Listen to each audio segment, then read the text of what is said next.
Hello, my name is Ghinwa Jawhari. I am the author of this chapbook, BINT, which is forthcoming from Radix Media in March 2021, which, as of this recording, is next month.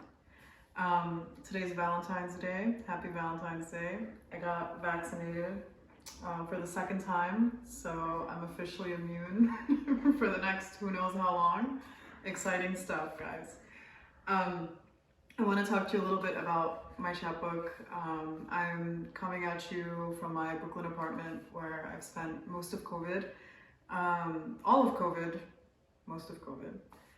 I submitted BINT, this collection, to Radix Media's Own Voices Chapbook Prize, which was, it was the first time they were doing it. It was their inaugural competition, and it was guest judged by the poet Aria Aber, who is my idol, and the reason that I submitted. She's amazing.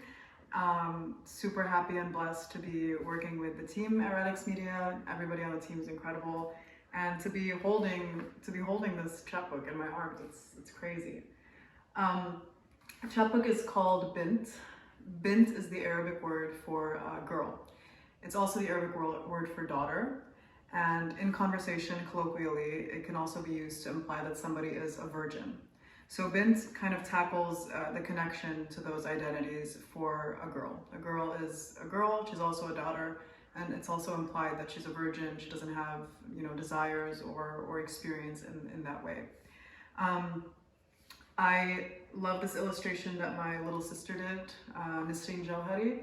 It is this amazing, incredible pose that she captured me in when she came to New York in the summer. Right after we figured out, or we learned that the chapbook was that it had won, that it was going to be published, I took a pose in the chair, and this was back when my hair was long and black, which it is no longer.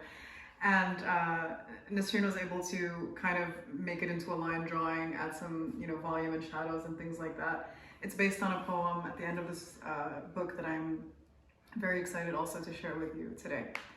I have, in the beginning, after the blurbs, this dedication. It says in Arabic, لكل البنات, which means for the girls, or for all the girls. And then after the dedication, I have this definition for the word BINT. It looks like a Xeroxed kind of page. This definition was from the Hanswehr Arabic-English Dictionary, which was written in the 70s by a German guy. And I looked up this definition in October 2019. I was feeling inspired by the Lebanese Thawra, which was happening all around the globe. It was started in Lebanon as a revolution kind of against the corrupt Lebanese government. And then all of these Lebanese people in diaspora were kind of just in solidarity, marching, protesting, doing all of these things.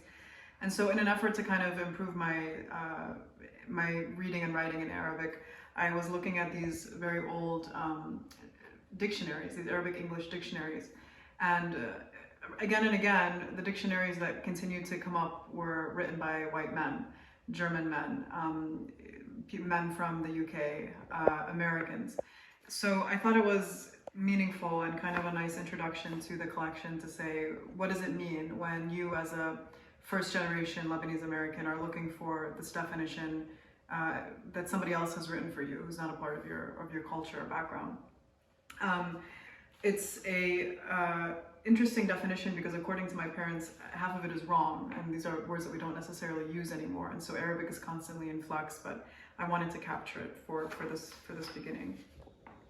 The chapbook starts with this very brief poem called Condition. Condition is the first poem in the chapbook, and the last poem in the chapbook is Conditioned. And so those two poems bookend the collection in a meaningful way, relating to the relationship of the bint, or the girl, to her family, to her society, to herself. The poems in the chapbook are very short, and the chapbook itself is small. And so that was more than necessarily a time constraint, which I think was definitely part of it, but I didn't want it to be long. I didn't want to spend too much time explaining. It was actually the reason that I chose to go with the title BINT.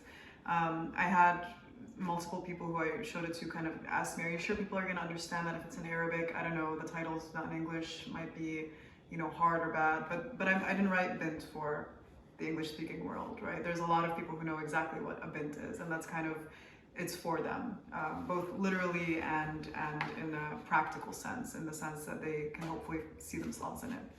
So I will read Condition for you now, and then I'll read one more poem. This is Condition. When you had the sterile body of a child, you were loved by your father. Now you're grown. Your mother is a stone in your heart, resigned to the kiln she gave you. And that's what opens the chapbook.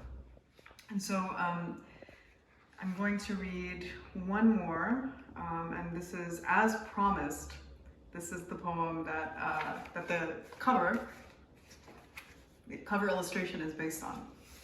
This poem is called Boy Crush 2. It's part 2 of a much shorter poem called Boy Crush 1, you guessed it.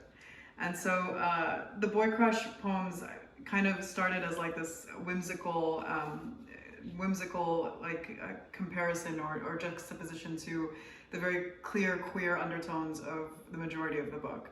And while the BINT, or the girl, is kind of exploring her own identity, her own feelings and ideas, there's this kind of backdrop of boy crush, and the boy is very separate from her. Her emotions and attachments to him appear almost in a different light, a different world entirely. So this is Boy Crush 2, and it's the second to last poem in the chapbook. Even alone and after diligent observation, I failed to imitate his stance. Years ago, night of some new year, tight dress slit, I fell first on a chair and faced my mirror. My mother, last month, between clearance bins, had surfaced sequined to the elbow with dresses. What are the words for too festive, too happy, like lying eyes closed in grass, ears to the birds? I made resolutions and like prayers forgot them. The dress hung in the closet until tonight. Coarse sea salt stars kept my eyes skyward, but still I caught him, lolled in his chair as if pretending he were a demigod. He tugged me to him at midnight. Naked now, my body in the mirror had botched his pose. Black quills hemmed the triangle of my thong like pencil lines. Cartoonish, I pulled my knees together. Whatever new body I envisioned belonged, already forever, to him. This poem is kind of, I wanted to end with it because I definitely didn't want this kind of ideation or feeling to be predominant throughout BINT.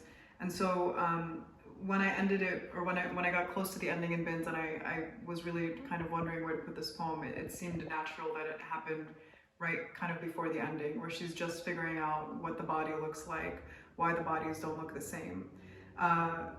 At the end, I think the dual interpretation is meaningful as well, that whatever new body she envisions belongs to him, whether it's her own body or whether it's his body that maybe she wants or maybe she envisions herself having somehow, right?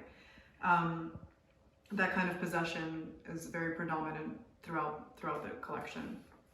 I have the back now, a couple blurbs, which I'm super happy about, and my own little bio also at the end. I'm so thrilled to be sharing my little warm, small baby with all of you. I hope that you will check it out from Radix Media, and just check out everything Radix Media does, because they are awesome and they publish a lot of very cool local new emerging writers.